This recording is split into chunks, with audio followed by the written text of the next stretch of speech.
Salut, j'espère que tu vas bien. Ben moi, ça va très très bien par la grâce de Dieu. Je veux encore dire merci au Seigneur Jésus-Christ pour son amour qui ne cesse de me remplir, car son amour, c'est-à-dire, déborde en moi. Donc, je vais te partager la suite du message de la dernière fois, le message précédent.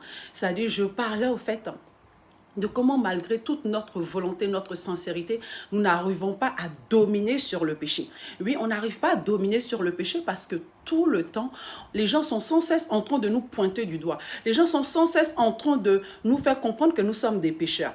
Et moi, je suis passée par là, c'est-à-dire par ma bonne volonté de vouloir me délivrer de par le jeûne. J'ai essayé le jeûne, j'ai essayé la délivrance, j'ai essayé la cure d'âme, j'ai essayé la confession des péchés et j'ai fait toutes ces choses-là. Et quand on fait toutes ces choses, il y a un moment de la vie où on pense que ça va et puis après on retombe.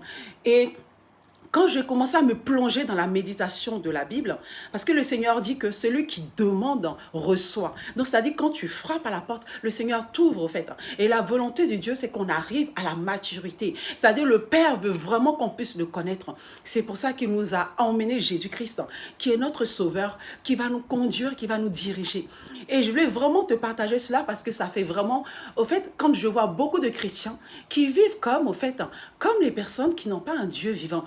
C'est-à-dire beaucoup de personnes comme ça qui parlent, qui disent oui, Jésus est ressuscité, Jésus est vivant, mais en réalité, au fait, vivent au fait emprisonnés par, comment dirais-je, le système de ce monde. C'est-à-dire on marche malheureusement d'échec en échec, plutôt que de marcher de gloire en gloire, comme la Bible nous le dit, mais on marche d'échec en échec.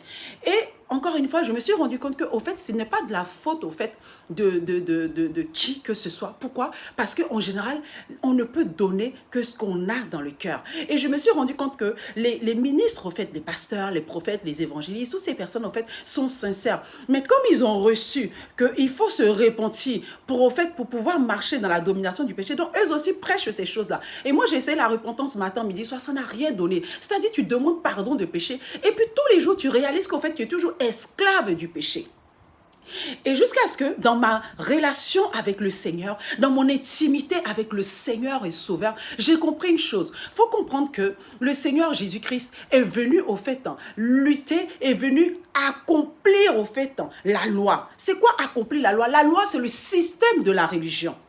Et on va comprendre que Jésus-Christ, lorsqu'on lit dans l'Ancien Testament, ou même lorsqu'on lit dans la Bible, puisque l'Ancien Testament a commencé avec cette alliance avec Moïse, donc dans Exode chapitre 16, à partir d'Exode chapitre 16, mais sinon avant Exode chapitre 16, c'est-à-dire quand on voit l'histoire de Noé, quand on voit l'histoire d'Abraham, quand on voit l'histoire de Joseph, il n'y avait pas encore la loi de Moïse. Donc là, on voit la grâce. Mais cette grâce-là, on ne la connaissait pas au fait.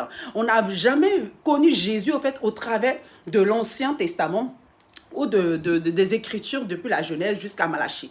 Mais dans les évangiles, on va découvrir au fait Dieu au travers du Fils, au travers de Jésus. C'est pourquoi Jésus a pu dire, celui qui m'a vu a vu le Père.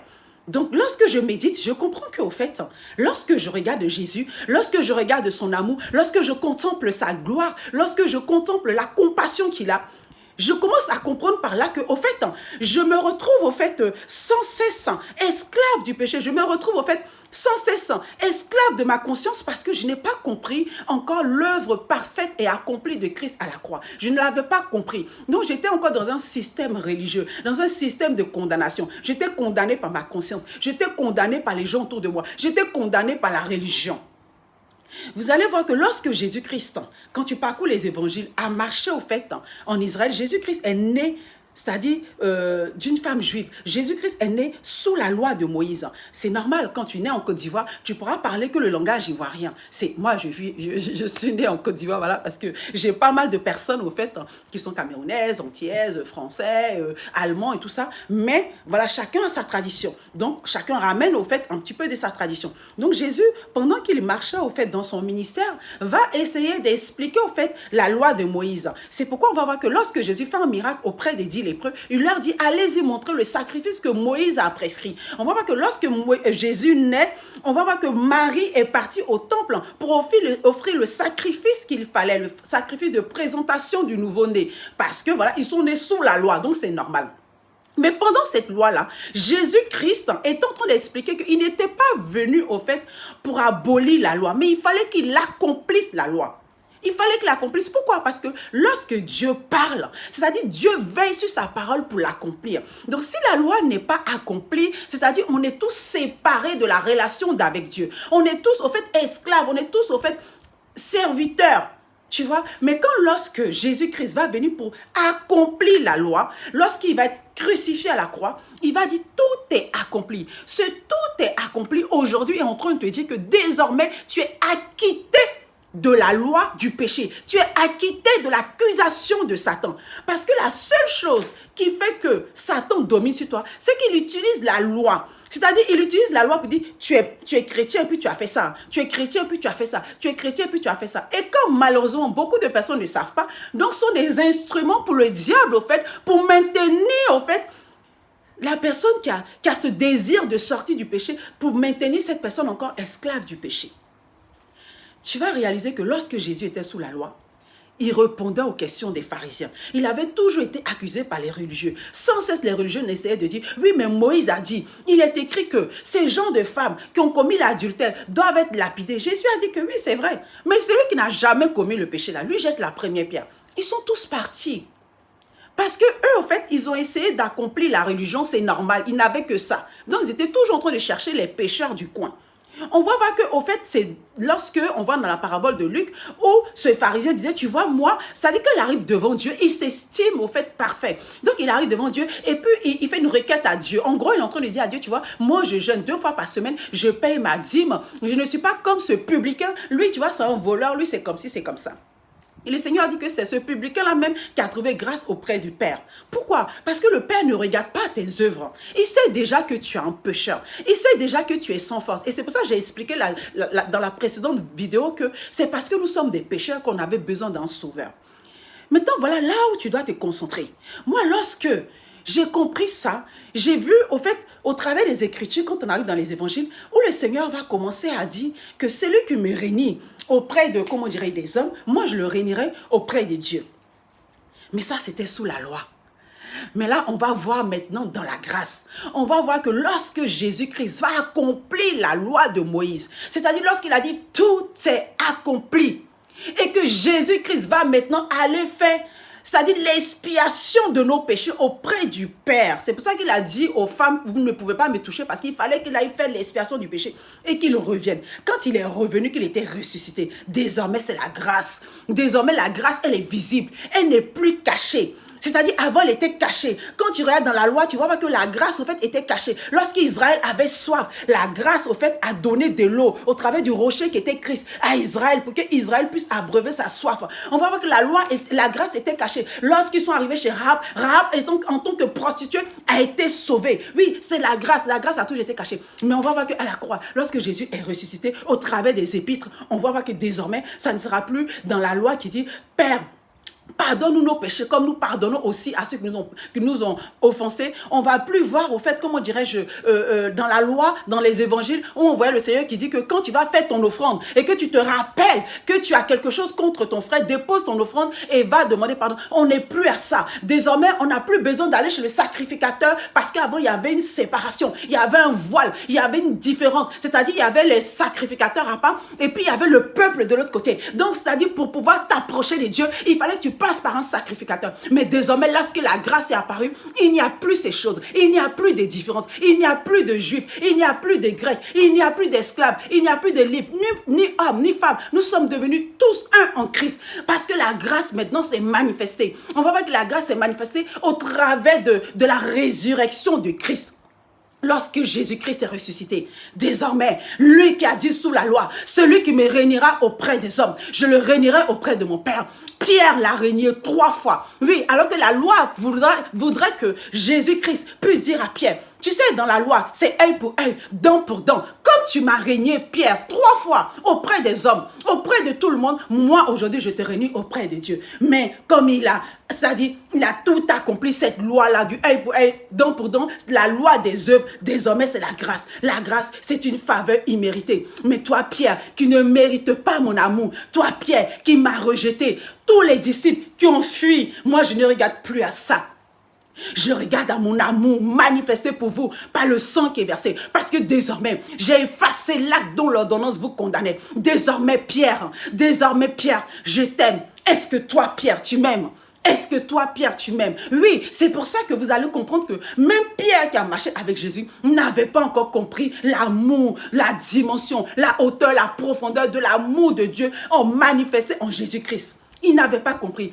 Pourquoi? Parce que s'il avait compris, 1, il n'aurait pas régné Jésus-Christ. De 2, il n'allait pas fuir. Et de 3, c'est-à-dire même quand les femmes sont revenues lui dire que nous sommes partis et nous avons rencontré Jésus qui est ressuscité, qui nous a dit de venir dire à tout le monde d'attendre, Pierre, lui, a couru pour venir voir vraiment. Il a constaté que le tombeau était vide. Pourquoi il avait besoin de ces preuves-là? Parce que lui-même n'avait pas compris. L'amour de Jésus ne se comprend pas au travers simplement d'une lettre. Non, ça dépasse toute intelligence. Si l'amour de Jésus se comprenait comme ça, même les religieux, les spécialistes de la loi, ceux qui connaissaient la Torah par cœur, qui connaissaient les écritures de Moïse, ceux même qui faisaient des jeûnes, ceux qui faisaient des offrandes, ceux qui faisaient des dîmes, ceux qui étaient des représentants des dieux auprès des hommes, c'est-à-dire les pharisiens, eux-mêmes n'allaient pas crucifier Jésus-Christ parce qu'ils n'avaient pas compris.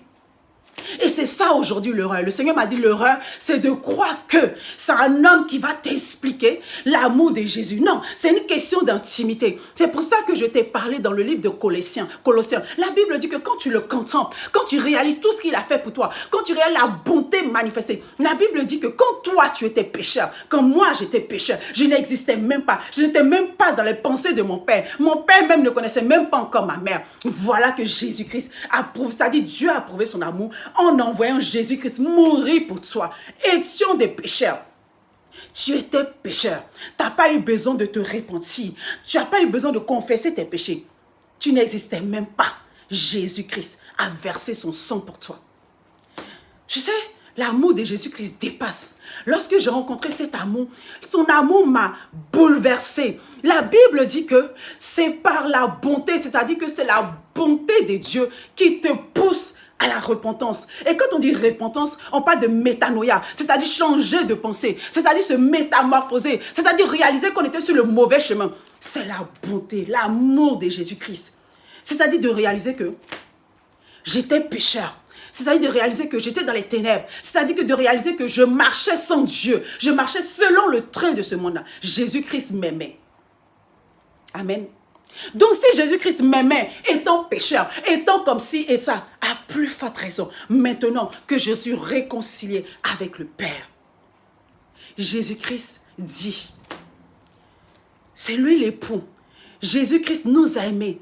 C'est-à-dire, il a établi une relation de père et de fille. Il est venu nous montrer le cœur du Père. Oui, Dieu t'aime.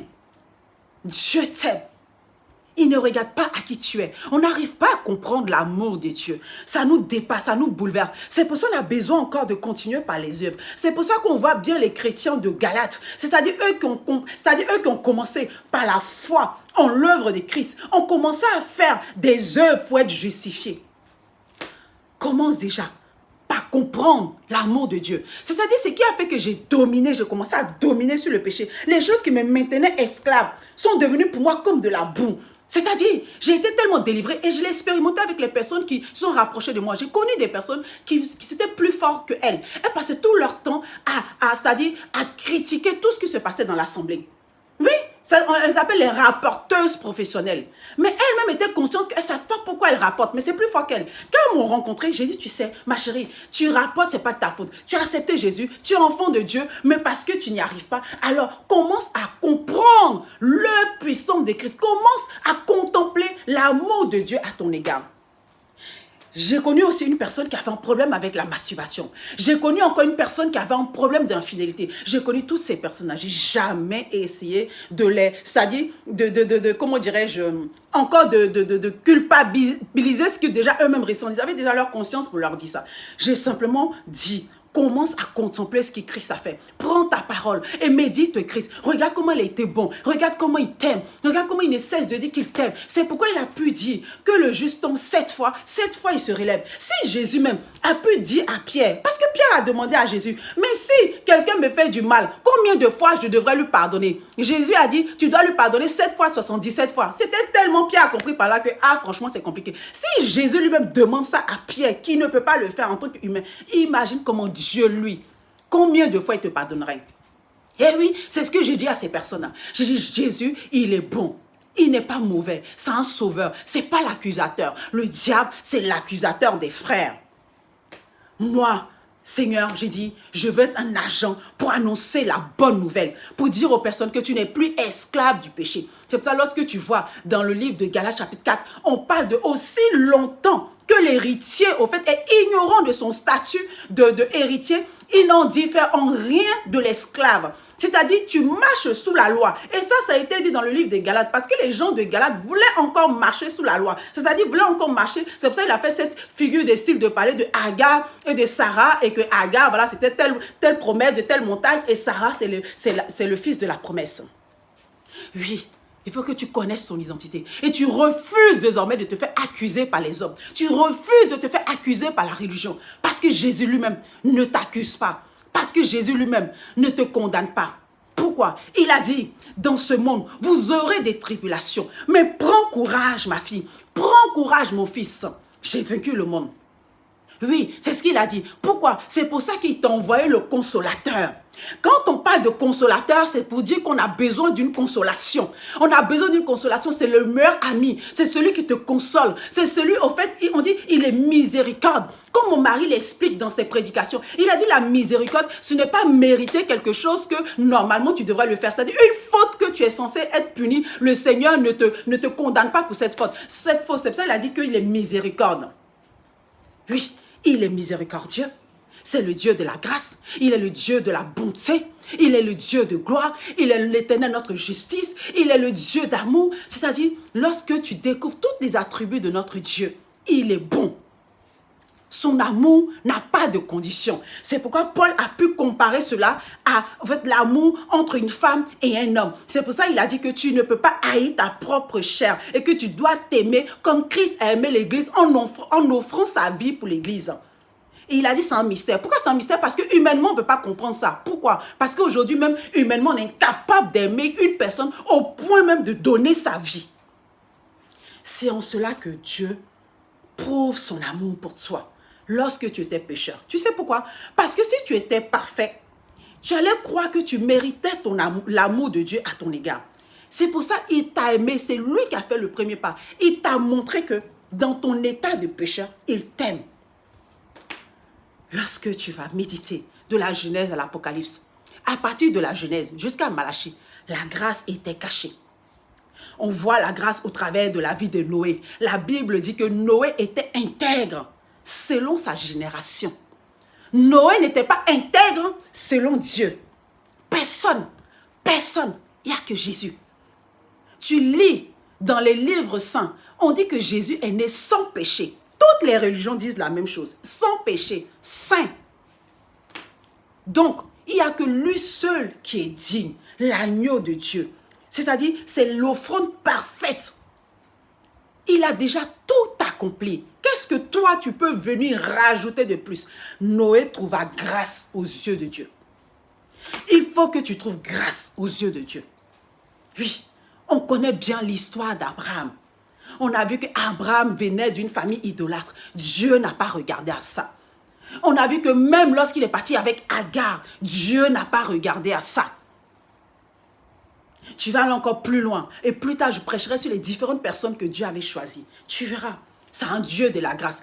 Il n'a pas pris des gens parfaits. Parce que si ces gens étaient parfaits, ils allaient croire que, oui, c'est parce que, tu vois, même toi, tu ne pourrais pas t'identifier. Tu as dit, oui, mais parce que lui, il est bon, parce qu'il a fait ça, il a fait ça. Fouille dans la Bible, il n'y a pas. Cherche, il n'y a pas, je n'ai pas trouvé. C'est en cela que j'ai fondu en larmes. Il m'a aimé moi, tel que je suis. Oui, Dieu m'a aimé tel que je suis. Et il m'a demandé de m'accrocher à lui. Parce qu'il est toujours là. Il m'a fait une promesse. Il a dit, je suis avec toi. Tous les jours. Tous les jours. Tous les jours. Jésus est avec moi. Moi, tu peux venir me parler de l'enlèvement. Ce n'est pas mon problème. Parce que je suis déjà... Il a dit, mon nom est écrit dans le livre de vie. Je suis en Christ.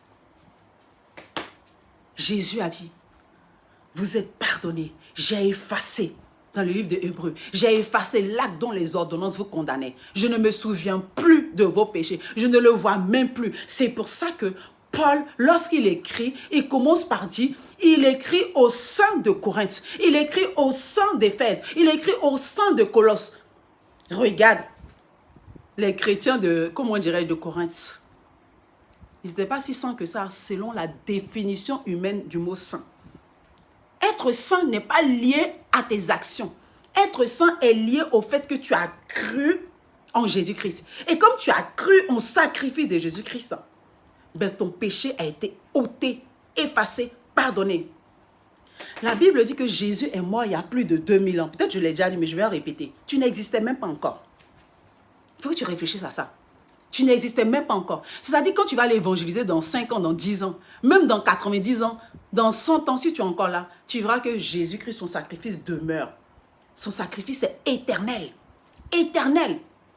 Éternel. Sous la loi, il fallait continuellement ramener un mouton, continuellement ramener un bélier, continuellement ramener un agneau ou une tourtelle, tout ce que tu veux pour demander pardon. Continuellement, continuellement, parce que le sang des animaux n'était pas assez fort pour effacer les péchés. Non, ce n'était pas assez fort. Mais le sang de Jésus-Christ est tellement puissant. Je te parle du sang du Fils unique de Dieu. Son sang est tellement puissant que ça ôté ton péché. C'est-à-dire le péché de tous les siècles. Jésus, le mystère caché de tous les siècles. Le siècle passé, présent et futur. C'est-à-dire que ceux qui ont existé il y a 200 ans avant moi, lorsque je regardais l'histoire des rois et tout ça, j'ai vu qu'eux aussi étaient croyants. Donc Jésus avait effacé leurs péchés. C'est pas parce que moi je suis devenue croyante aujourd'hui que Jésus est parti mourir encore à nouveau pour moi. Son sang est tellement puissant, ça dépasse toutes les générations. Il ne m'a jamais jugé. C'est mon consolateur. C'est celui que lorsque je suis faible, il dit que sa grâce me suffit. Lorsqu'on me juge, lui ne me juge pas. Lorsqu'on me condamne, lui ne me condamne pas. Il a dit, qui condamnera les élus de Dieu? Qui? Personne. Personne. Et comme je te disais, les chrétiens de Corinthe étaient appelés des saints. On est saints parce que Christ est notre sanctification. Oui, il ne faut pas annuler l'œuvre de Christ à la croix. Ne te mets pas toi. Ne te mets pas toi, parce que tu es en train de, c'est-à-dire tu es en train de, comment dirais-je, pétiller l'œuvre de Christ. Ne te mets pas toi. Tu ne peux même pas être saint à la hauteur que Dieu demande. C'est impossible. Regarde déjà au niveau de tes pensées, au niveau de ton cœur. Tous ces tumultes, comment dans ton cœur il y a la corruption. Quand tu dis la corruption dans les pensées, tout ce que tu penses contre ton frère, contre ta soeur, toutes ces choses-là. Parce que tu es encore lié.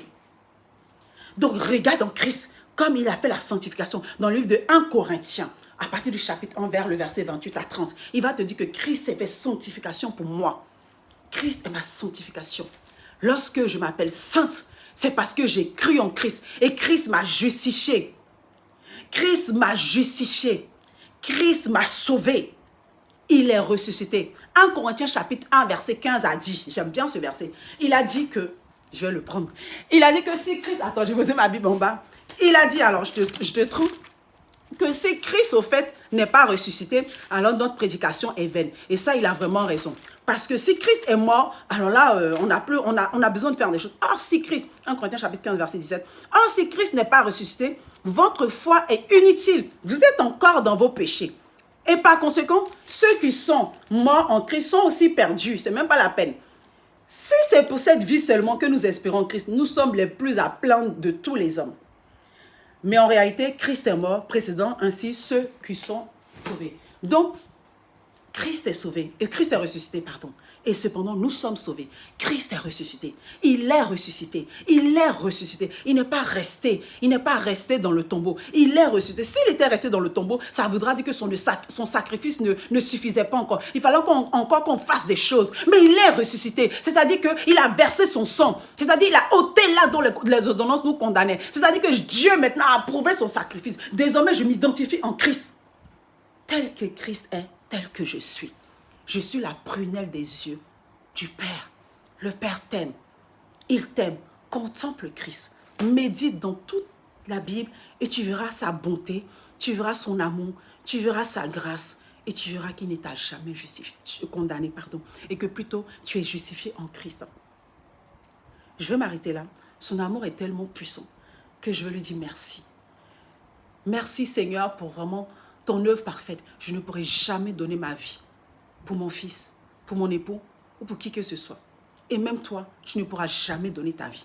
Vous savez, c'est facile de dire, même si on me met une balle, un pistolet là, je ne réunirai jamais Jésus. J'ai trop entendu les gens dire ça. Ça, c'est la religion. Arrêtons de nous mentir. C'est la religion. Les mêmes personnes qui disent ça. Voici coronavirus, on dit mettez des masques. Tout le monde met des masques. C'est pareil.